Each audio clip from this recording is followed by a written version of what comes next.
Ay nang walang sasakyan kasi nasa shop pa po yung sasakyan namin. Ayan, tawid ng tulay. Mahaba-haba rin po ang lalakarin palabas po para mag-commute. Diba wala lang, enjoy lang, labing pa rin sila kahit naglalakad. Halos magkalasang laki na sila ng katawan. Sige, lakad lang, exercise din pag may time.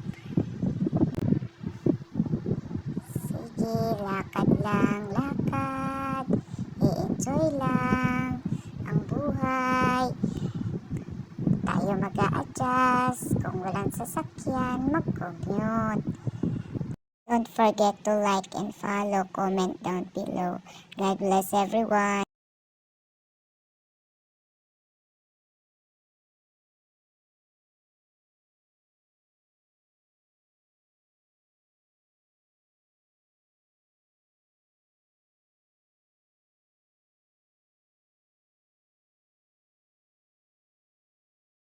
Kasi tayo pinanganak na mayaman na maraming sasakyan.